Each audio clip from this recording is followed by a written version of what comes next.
प्रभु यीशु के नाम में आज के बाइबल अध्ययन कार्यक्रम में आपका स्वागत है। मेरा विश्वास है कि आज भी आप आशीषित होने जा रहे हैं। हम प्रार्थना करें। प्रेमी पिता परमेश्वर, आपको हृदय से धन्यवाद। आप अति महान, सामर्थी, सर्वशक्तिमान परमेश्वर हैं।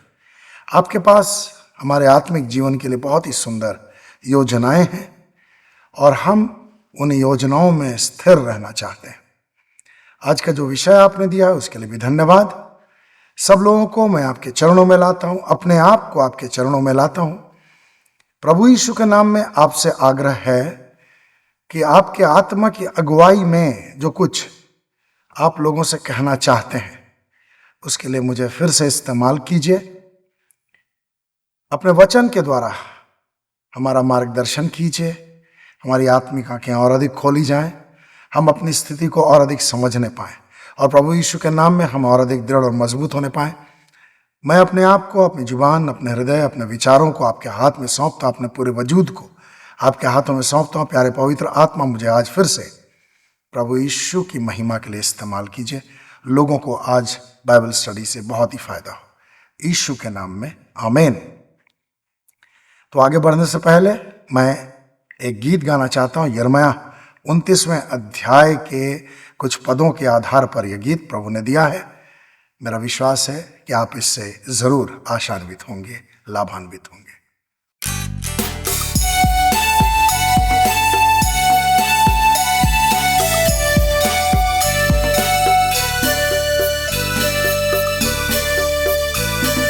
यहोवा कहता है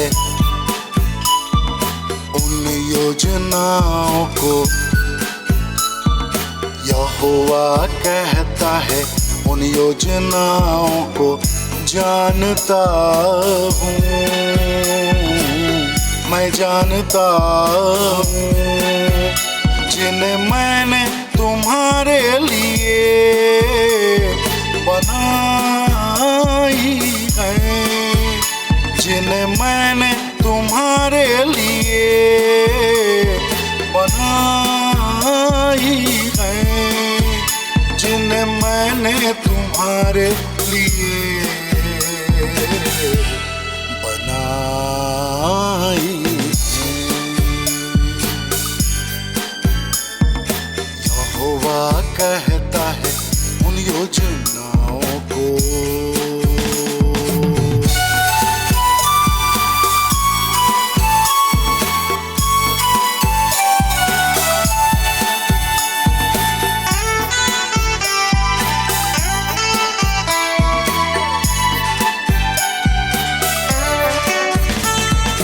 ऐसी योजनाएं जो हानि की नहीं, तुम्हारे कुशल की हैं। ऐसी योजनाएं जो हानि की नहीं, तुम्हारे कुशल की हैं, कि तुम्हें उज्जवल भविष्य दूं, कि तुम्हें उज्जवल भविष्य दूं, कि तुम्हें आशा दूं। यहोवा कहता है उन योजनाओं को।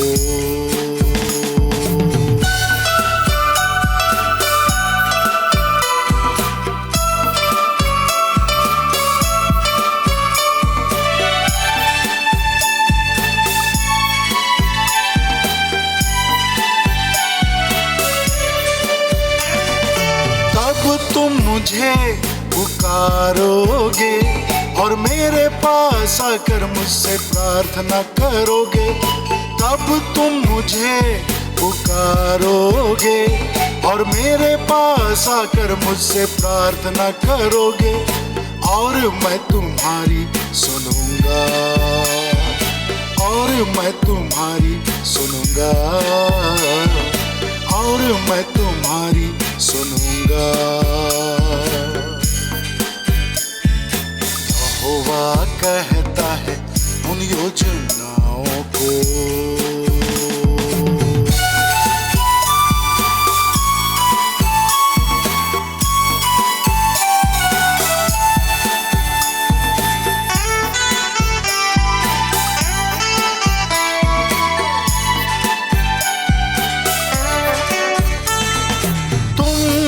ढूंढोगे और पाओगे, क्योंकि तुम सारे हृदय से ढूंढोगे।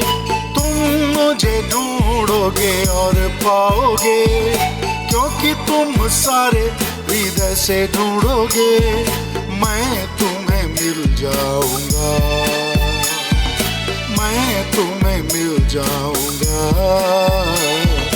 मैं तुम्हें मिल जाऊंगा। यहोवा कहता है उन योजनाओं को,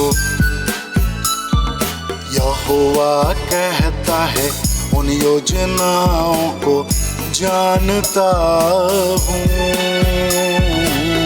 मैं जानता हूँ, जिन्हें मैंने तुम्हारे लिए बनाई है, जिन्हें मैंने तुम्हारे लिए बनाई है, जिन्हें मैंने तुम्हारे लिए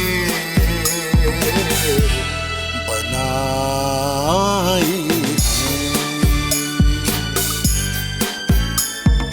यहोवा कहता है उन योजनाओं को।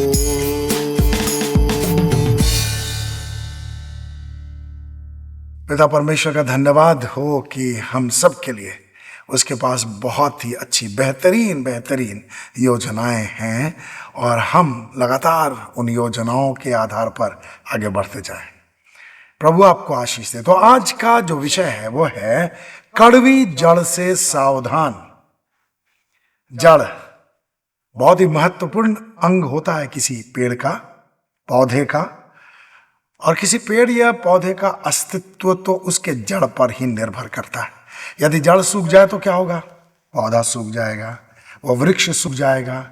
लेकिन यदि वृक्ष के काटे जाने के बाद भी जड़ सूखा ना रहे, वो ना सूखे, तो कालांतर में कुछ हरी हरी कोमल शाखाएं वहाँ से अवश्य निकलेंगी और उनको अगर छोड़ दिया जाए तो वे फिर से वृक्ष बन सकती हैं। तो परमेश्वर को बहुत बहुत धन्यवाद। वृक्ष का उदाहरण हमारे आत्मिक जीवन में बहुत ही सटीक तरीके से बैठता है। एक वृक्ष को किसी के आत्मिक जीवन से देखा भी जा सकता है, जैसे कि परमेश्वर के वचन में अगर आप भजन संहिता 1 अध्याय पढ़ें तो पहले पद से जो बातें लिखी हुई हैं उसकी तुलना एक वृक्ष से की जा सकती है, वृक्ष से की जाती है।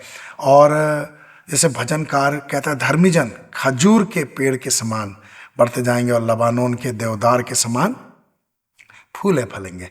तो परमेश्वर का धन्यवाद हो, हमारा जो आत्मिक जीवन है एक वृक्ष के समान है। प्रभु यीशु ने भी बताया कि एक छोटा सा दाना विश्वास के द्वारा जो बोया गया वो कालांतर में बहुत बड़ा पेड़ बन गया। राई के दाने के बराबर एक दाना विश्वास का बोया गया और बहुत बड़ा वृक्ष बन गया।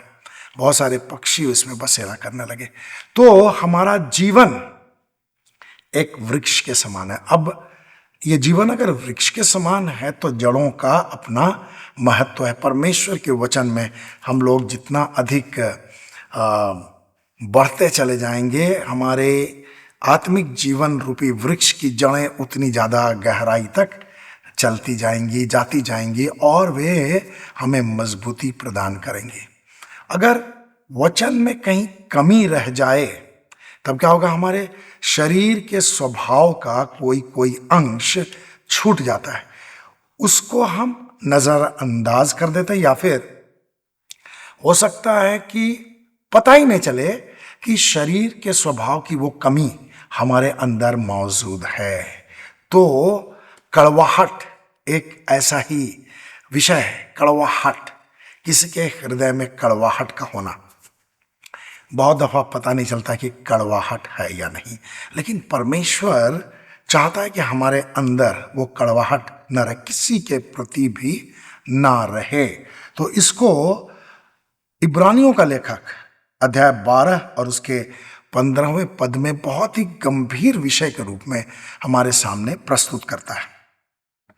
यहां लिखा है, ध्यान रखो कि कोई परमेश्वर के अनुग्रह से वंचित न रह जाए या कोई कड़वी जड़ फूटकर कष्ट का कारण न बने, जिससे कि बहुत से लोग अशुद्ध हो जाएं। बहुत से लोगों को हमारी कड़वाहट प्रभावित करती है। एक व्यक्ति अगर कड़वी बोली बोले तब क्या होता है, उसके आसपास के सारे लोग प्रभावित हो जाते हैं। अब ये बात प्रभु की दृष्टि में बड़ी ही महत्वपूर्ण है। हमारी नज़र में छोटी सी बात हो सकती है, बहुत से लोगों के ध्यान में ये बात नहीं आती कि कब उनके मुंह से कड़वी बात निकलती, लेकिन ये बहुत ही महत्वपूर्ण है। इसलिए यह बात इब्रानियों में इस प्रकार लिखी हुई है, ध्यान रखो कि कोई कड़वी जड़ फूटकर कष्ट का कारण न बने। कड़वी जड़ फूटने का क्या मतलब है? पूरी तरह से किसी विषय में हमारे अंदर जो कड़वाहट है उसका ना निकलना। अगर छोटा सा भी अंश बचा रहेगा तो संभावना है कि उसमें से जो जड़ निकले वो कड़वी हो। अब अगर प्राकृतिक रूप में देखें तो कुछ पौधे जहरीले होते हैं। अब जहरीले पौधे कहाँ से निकलते हैं? उनकी जड़ जहरीली होती है, तो जहरीली जड़ से जहरीला पौधा निकलता है। अब जहरीला पौधा का एक पत्ता भी हमारे लिए हानिकारक है। अगर वो पत्ता खाने में किसी साग पात में शामिल हो जाए और हम उसे खा लें तो हमारे ऊपर उसका कुछ न कुछ प्रभाव जरूर पड़ेगा, हमारे शरीर पर उसका दुष्प्रभाव जरूर पड़ेगा।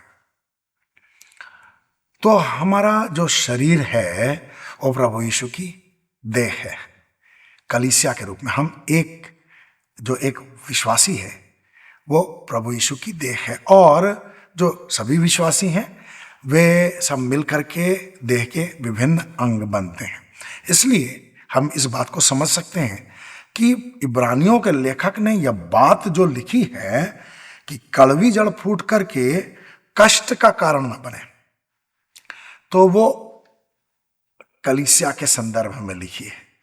आराधनालय के कांग्रेगेशन के जितने सदस्य हैं उनके विषय में हम इसे समझ सकते हैं, या फिर विश्वासियों की कोई मंडली हो, छोटी हो या बड़ी हो, उसके संदर्भ में भी यह बात हम लोग समझ सकते हैं। अब विश्वासियों को पवित्र शास्त्र की शिक्षा के अनुसार कभी अकेले नहीं रहना चाहिए, एक से भले दो। हालांकि यह बात सबसे ज़्यादा पति और पत्नी के लिए कही जाती है, समझी जाती है, लेकिन अगर आत्मिक दृष्टिकोण से देखें तो एक विश्वासी से ज़्यादा बेहतर दो विश्वासियों का होना है। और इसलिए प्रभु यीशु ने कहा, यदि पृथ्वी पर 2 या 3 मेरे नाम पर इकट्ठे होते तो मैं उनके बीच में होता हूं। तो विश्वासियों को अकेले नहीं रहना चाहिए, पवित्र शास्त्र की शिक्षा है। उनको अन्य विश्वासियों के साथ रहना चाहिए। क्यों ऐसा है? क्योंकि प्रार्थना का जो कार्य है वो आत्मिक युद्ध का कार्य है। अब एक व्यक्ति तो आत्मिक युद्ध में कितना सफल होगा? अगर वो गिरे तो उसे उठाने वाला भी तो कोई होना चाहिए। तो इसलिए विश्वासियों का समूह हो तो ये बड़ी अच्छी बात है। चेलों का समूह हुआ करता था और बहुत सारे विश्वासी उनके साथ चलते थे। हम लोग प्रेरितों के काम में इस बात को देख सकते हैं। और प्रभु यीशु ने भी आकर के स्वयं केवल प्रचार नहीं किया, अपने शिष्यों को भी उस प्रचार कार्य में शामिल किया और समय समय पर उनको प्रशिक्षण के तौर पर 2-2 की संख्या में, 3-3 की संख्या में लोगों के बीच प्रचार के लिए भेजता रहा। तो इसलिए हम समझ सकते हैं कि विश्वासियों को एक साथ रहना चाहिए ताकि वे एक साथ आत्मिक संघर्ष करें, युद्ध करें। इसके अलावा एक दूसरे को उत्साहित करें, एक दूसरे के प्रेम में सरगर्म रहें एक दूसरे के साथ उनका मेल मिलाप का बंधन हो। तो जब ऐसा माहौल होता है, या तो कोई कलीसिया है या कलीसिया के कुछ लोगों का एक समूह है जो उसी कलीसिया के हैं, लेकिन प्रार्थना के लिए, वचन के अध्ययन के लिए, बहुत से लोगों की सहायता के लिए वे एकजुट हैं, तो ऐसे में अगर किसी व्यक्ति के हृदय में कड़वी जड़ रहे तब क्या होगा? वो फूटेगी और किसी न किसी को वो हानि पहुंचाएगी। कलीसिया के लिए या फिर विश्वासियों की संगति के लिए वो बहुत ही हानिकारक होती है। इसलिए इब्रानियों का लेखक जब कहता है ध्यान रखो कि कोई कड़वी जड़ फूटकर कष्ट का कारण न बने, तो इसका मतलब क्या है? या तो परमेश्वर ने उसे यह लिखने के लिए बहुत जबरदस्त तरीके से बोझ प्रदान किया, या उसके अपने जीवन में कोई ऐसा अनुभव रहा होगा कि वो इस बात को बहुत अच्छी तरह से समझता रहा होगा कि कड़वी जड़ के फूटने का क्या दुष्परिणाम होता है। तो इसलिए उसने लोगों को ये बात कही कि कड़वी जड़ के प्रति हमें सावधानी बरतनी चाहिए कि वो फूट करके कष्ट का कारण न बने। अब मैं आपके सामने 3 बातें रखना चाहता हूं। 3 से ज्यादा बातें हो सकती हैं, लेकिन ये 3 बातें जो हैं बड़ी महत्वपूर्ण हैं, हमारे जीवन से संबंधित है। प्रत्येक व्यक्ति इन 3 बातों के इर्द गिर्द घूमता रहता है आत्मिक जीवन में, और इसलिए ये 3 बातें बेहद महत्वपूर्ण हैं। हमें 3 क्षेत्रों में यह ध्यान रखना चाहिए, और इससे भी ज्यादा क्षेत्र हो सकते हैं। पवित्र आत्मा आपकी सहायता करे ताकि आप इस विषय में जान सकें कि कहाँ कहाँ कड़वी जड़ फूट सकती है या किन कारणों से कड़वी जड़ फूट सकती है। अब मैं 3 कारण आपके सामने रखना चाहता हूँ, 3 क्षेत्र आपके सामने रखना चाहता हूँ। पहला है, क्षमाहीनता के कारण कड़वी जड़ फूट सकती है। प्रभु के पीछे चलना एक बहुत ही महत्वपूर्ण कार्य है, बहुत महत्वपूर्ण जिम्मेदारी है, बहुत ही महत्वपूर्ण फैसला है। जब कोई व्यक्ति प्रभु यीशु के पीछे चलने के लिए प्रयत्नशील हो जाता है, तो सबसे पहले वो क्या करता है? अपने पापों की क्षमा मांग लेता है। जब उसे पापों की क्षमा मिल जाती है तो हृदय में आनंद समा जाता है। जैसा वचन में लिखा है, प्रभु में सदा आनंदित रहो। प्रभु का आनंद उसके हृदय में समा जाता है, क्योंकि पवित्र आत्मा का अनुग्रह ऐसे व्यक्तियों पर होता है जो प्रभु के पीछे पूरे हृदय से चल रहे होते हैं। लेकिन जब वो विश्वासियों की संगति में आता है, तो ऐसा भी हो सकता है कि कुछ ऐसे विश्वासी भी हों जो अपरिपक्व हों, या फिर उतने परिपक्व न हों जितने की कल्पना या अपेक्षा इस नए विश्वासी ने की, और उनके व्यवहार से उसे कहीं ना कहीं ठोकर मिलती है, या फिर हृदय में कोई गांठ पड़ जाती है कि मैंने ऐसा इस भाई या इस बहन से उम्मीद नहीं की थी, ऐसी उम्मीद नहीं थी। तो जब ऐसी परिस्थिति आती है तब क्या होता है? वो हो सकता है कि उस समय इस बात की गंभीरता को न समझ रहा हो, या विश्वासियों के साथ रहते रहते ऐसी परिस्थितियां आती हैं जब कई दफ़ा हमें दूसरों को माफ़ करने का अवसर आता है, माफ़ करने की ज़रूरत का एहसास होता है। लेकिन जब हम उस ज़रूरत को नहीं समझ पाते या उस गंभीरता को नहीं समझ पाते, तब क्या होता है? माफ़ करने की भावना हमारे हृदय में कितनी है हम ये नहीं समझ पाते, और हमने अगले को माफ़ नहीं किया, ये बात हमें पता ही नहीं चलती, और हम अपने आत्मिक जीवन में खोए रहते हैं। बहुत समय के बाद वही छोटी सी बात जो बीज के समान है, वो जड़ के रूप में बाहर आ सकती है। इस बात को हम लोग खोए हुए पुत्र के दृष्टांत से समझने की कोशिश करेंगे। उड़ाऊ पुत्र या खोया हुआ पुत्र, उसके बारे में हम लोग जानते हैं। लूका रचित सुसमाचार अध्याय 15 और उसके 11 से लेकर के 32वें पद के बीच में उड़ाऊ पुत्र के बारे में बहुत ही सुंदर जानकारी है। एक ऐसे परिवार के बारे में जानकारी जिसमें 3 सदस्य होते हैं। एक तो उड़ाऊ पुत्र है, एक पिता है और एक उड़ाऊ पुत्र का भाई है। तो उड़ाऊ पुत्र अपने हिस्से की संपत्ति लेकर के चला जाता है, लेकिन उसका पिता उसका इंतजार करता होता है और जब वो आ जाता है तो उसके पिता की खुशी का ठिकाना नहीं रहता। वो उसे गले लगा लेता है, स्वीकार कर लेता है। उड़ाऊ पुत्र तो सोचा था कि मैं सेवक बन जाऊंगा अपने पिता के घर में, कम से कम सेवक के तौर पर तो मेरा बाप मुझको रख ही लेगा। लेकिन उसके आश्चर्य का यहाँ कोई ठिकाना नहीं रहता जब उड़ाऊ पुत्र को उसका बाप पूरे हृदय से स्वीकार कर लेता है।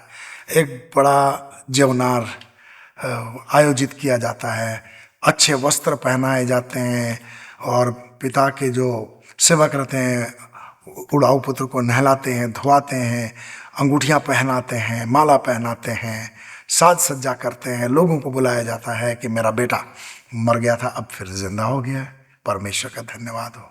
लेकिन कहानी यहाँ खत्म नहीं होती। उड़ाऊ पुत्र का एक बड़ा भाई है जो अपने काम से जब वापस आता है तब वो क्या देखता है कि घर में बड़ा उत्सव का माहौल है। क्या बात है भाई, अचानक मेरे बाप ने मुझे बताया नहीं और ये सब कर लिया उसने। और उस एक सेवक से जब वो पूछता है तो उस सेवक ने जवाब दिया कि तेरा भाई वापस आ गया है, उसी की खुशी में ये पार्टियां चल रही हैं, लोगों को बुलाया गया है और बछड़ा काटा गया है, बहुत अच्छे अच्छे पकवान बने हैं। अब वो नाराज हो जाता है। और एक बात जो यहाँ पर मेरे हृदय में अटक गई है वो मैं आपको बताना चाहता हूँ। उड़ाऊ पुत्र के बड़े भाई का दृष्टिकोण। तो लूका अध्याय 15 29वां पद 29 और 30 पद मैं आपके सामने पढ़ना चाहता हूँ। परंतु उसने अपने पिता को उत्तर दिया, देख मैं इतने वर्षों से तेरी सेवा कर रहा हूं और मैंने कभी तेरी एक भी आज्ञा नहीं टाली, परंतु तूने मुझे कभी भी एक बकरी का बच्चा तक नहीं दिया कि मैं अपने मित्रों के साथ आनंद मनाऊं। पर जब तेरा यह पुत्र आया जिसने तेरी सारी संपत्ति वेश्याओं में उड़ा दी, तूने उसके लिए मोटा बछड़ा कटवाया। अब यहां देखिए जो बात मेरे अंदर अटकी है। लोग अपनी कल्पनाओं से बहुत सारी बातें कहते हैं। उसने अपने छोटे भाई पर आरोप लगाया कि उसने सारी संपत्ति वेश्याओं में उड़ा दी है। अब वो उसके पीछे पीछे तो गया नहीं था, उसके बारे में उसे जानकारी तो हासिल नहीं हुई थी, लेकिन उसके हृदय में अपने भाई के प्रति, अपने छोटे भाई के प्रति बहुत कड़वाहट थी और यह कड़वाहट इस समय निकल करके आ रही थी। उड़ाऊ पुत्र तो खो गया था, मिल गया। अब घरे में एक खोया हुआ पुत्र था जो अभी भी खोया हुआ है। तो ऐसा होता है कलीसिया में, प्रार्थना संगति में, प्रभु के वचन के प्रचार करने वालों के बीच में कुछ लोग ऐसे होते हैं जिनके अंदर में कड़वी जड़ रहती है, कड़वी बात रहती है। उन्होंने कड़वी जड़ को सिरे से, पूरे गहराई से, जड़ से निकालने में कोई रुचि नहीं ली, कोई जरूरत नहीं समझी। लेकिन बात यह है कि शैतान कभी सोया हुआ नहीं रहता है और हमारा शरीर का स्वभाव अगर लगातार ये दबाया ना जाए, इसके प्रति हम पूरी तरह से जागरूक न रहें, तो हमारा शरीर का स्वभाव हमें कभी भी धोखा दे सकता है। भाई बहनों के बीच में, पति पत्नियों के बीच में, समाज के कुछ लोगों के बीच में, पड़ोसियों के बीच में, सगे संबंधियों के बीच में, कलीसिया के सदस्यों के बीच में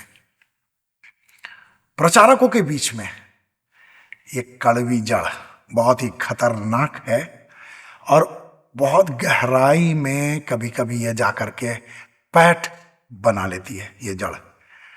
इससे सही तरीके से अगर डील ना किया जाए तो कभी न कभी ये निकलती है ये कड़वी जड़, और इसका भी मुझे भी बहुत अच्छा अनुभव है। तो बहुत ही सावधान रहना चाहिए।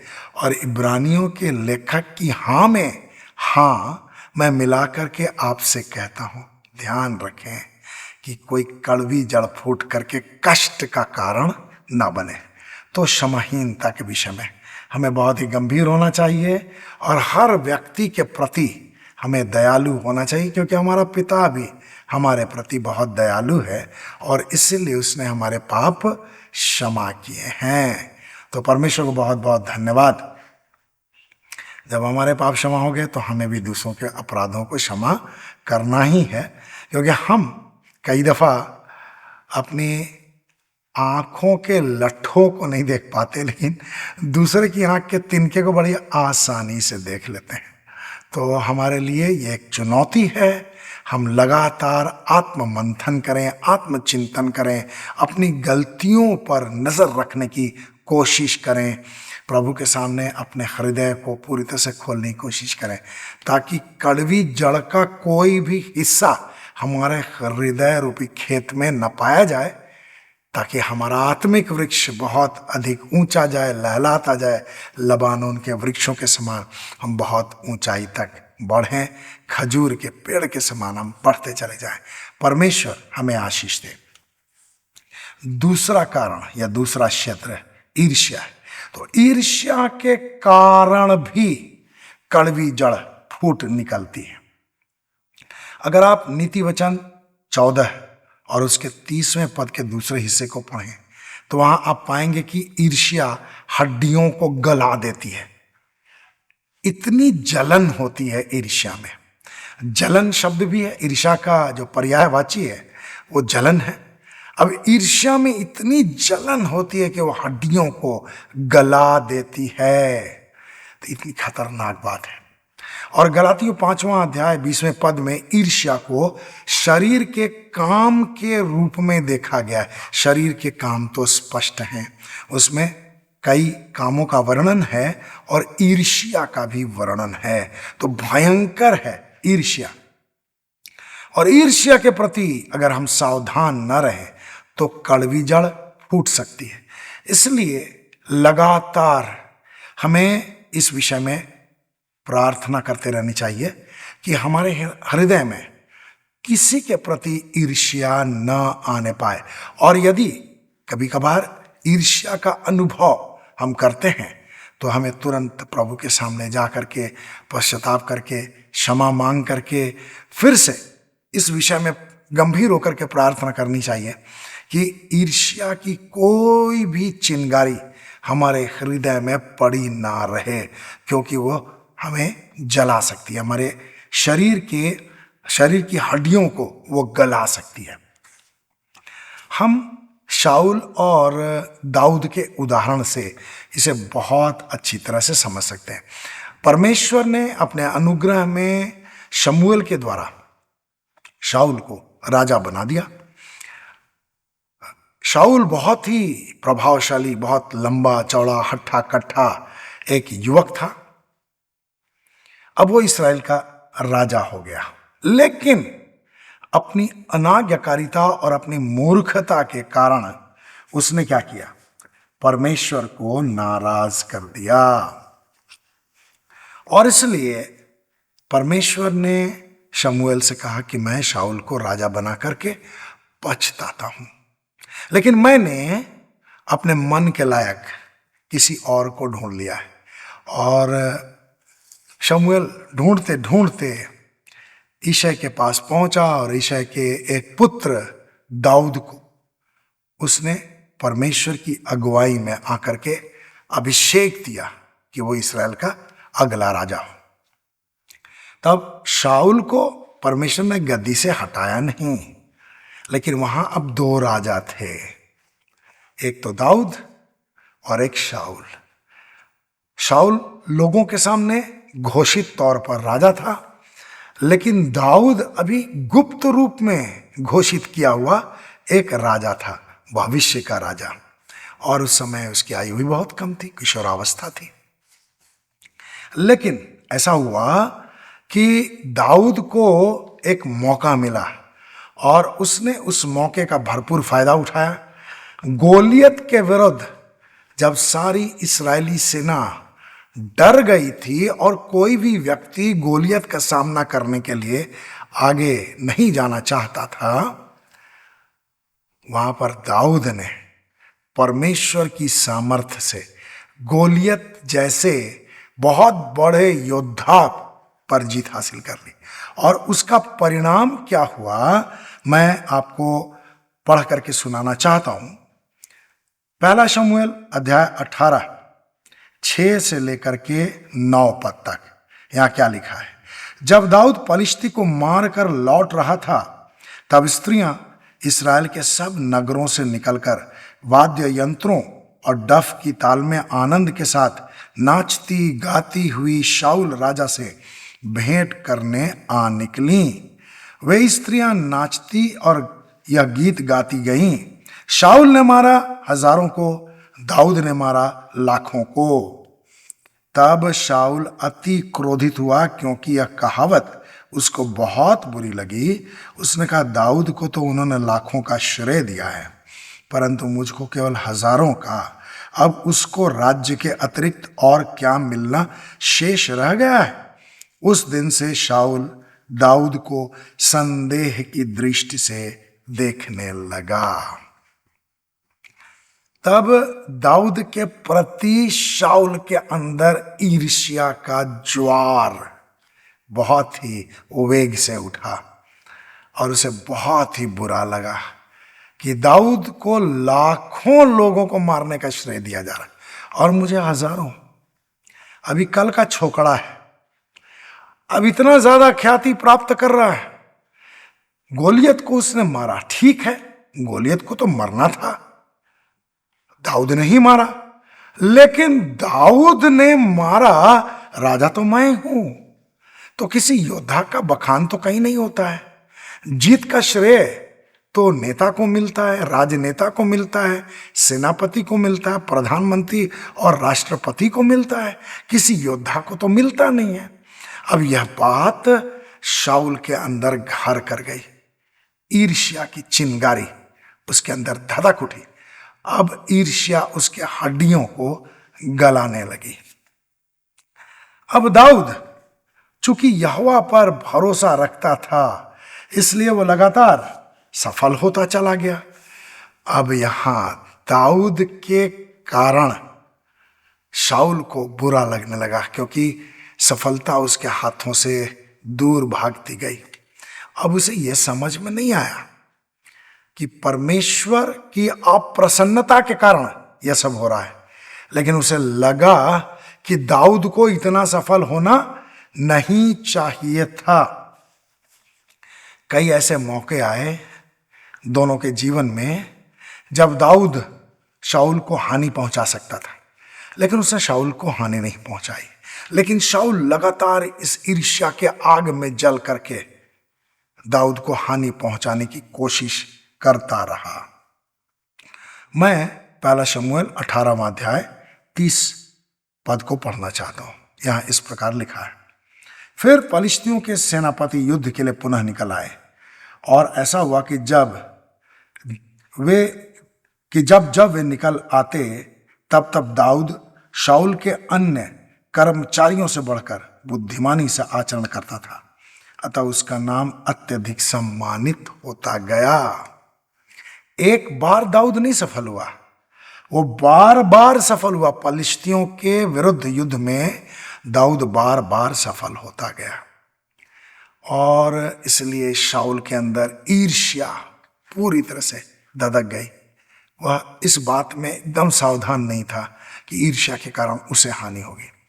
लेकिन आज हम जब प्रभु के पीछे चल रहे हैं, तो हमें इस बात में पूरी तरह से सावधान रहना चाहिए कि यदि हमें कुछ आशीषें मिली हैं, तो ये परमेश्वर का अनुग्रह है।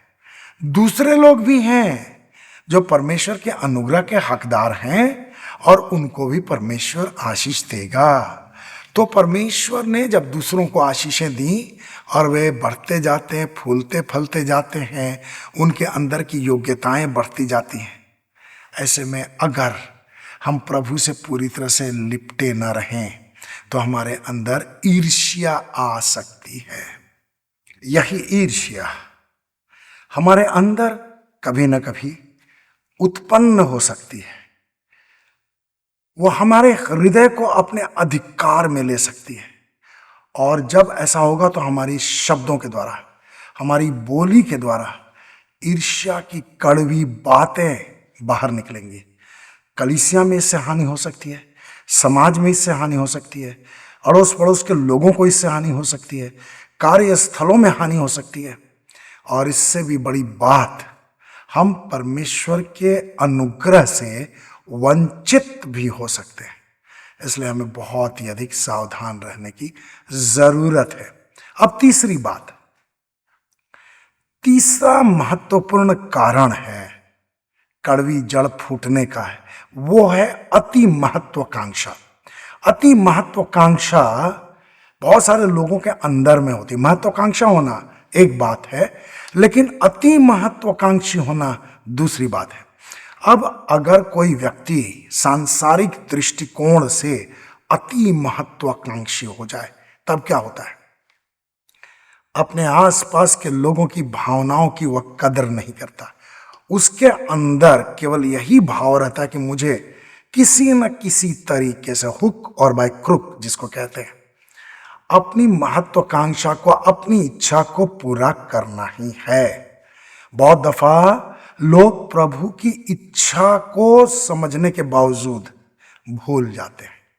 परमेश्वर के पीछे चलने वालों को यह बात बहुत अच्छी तरह समझनी है कि जितना ज्यादा वे अपनी इच्छा को परमेश्वर के सम्मुख लाएंगे, परमेश्वर के सम्मुख अर्पित करेंगे, उतना ही ज्यादा वे सिक्योर्ड होते जाएंगे, सुरक्षित होते जाएंगे। लेकिन कई दफा ऐसा होता है कि महत्वाकांक्षा के कारण लोगों के हृदय में बहुत तरह की बातें उत्पन्न हो जाती हैं, और उनको लगता है कि जो काम मैं कर सकता हूं या मेरी योग्यता से जो काम संपन्न हो सकता है वो अगले की योग्यता से नहीं हो रहा है, ये तो केवल प्रार्थना ही कर रहा है, मैं काम करके दिखा सकता हूं। ऐसा भी बहुत लोगों के अंदर में आ जाता है। और जब ऐसी अवस्था होती है तब क्या होता है? उसके अंदर में किसी न किसी प्रकार की कड़वाहट है किसी के अंदर।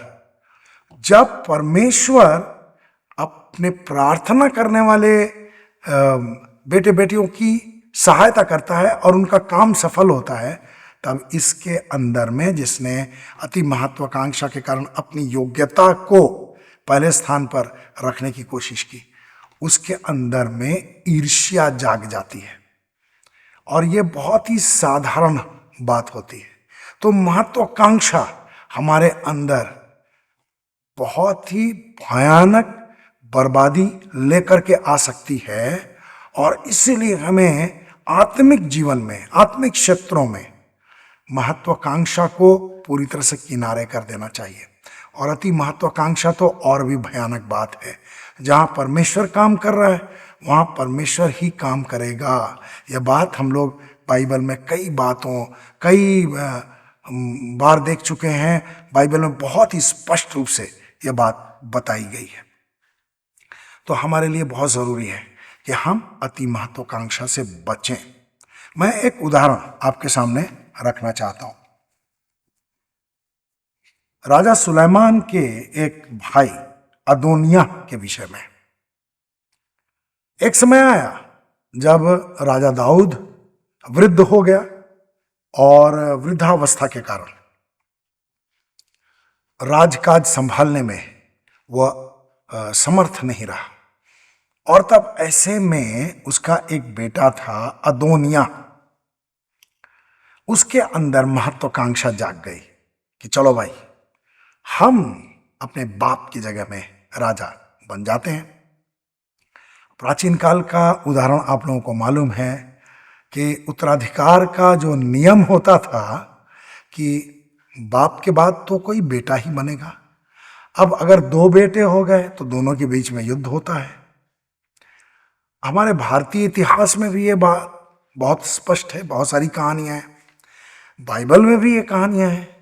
तो अदोनिया राजा दाऊद को बीमार अवस्था में या निर्बल अवस्था में देख करके ये सोचने लगा कि मुझे अब राजा बनना चाहिए, मुझे इस्राएल का झंडा ले लेना चाहिए, राजगद्दी तो मेरे अधिकार में ही होनी चाहिए।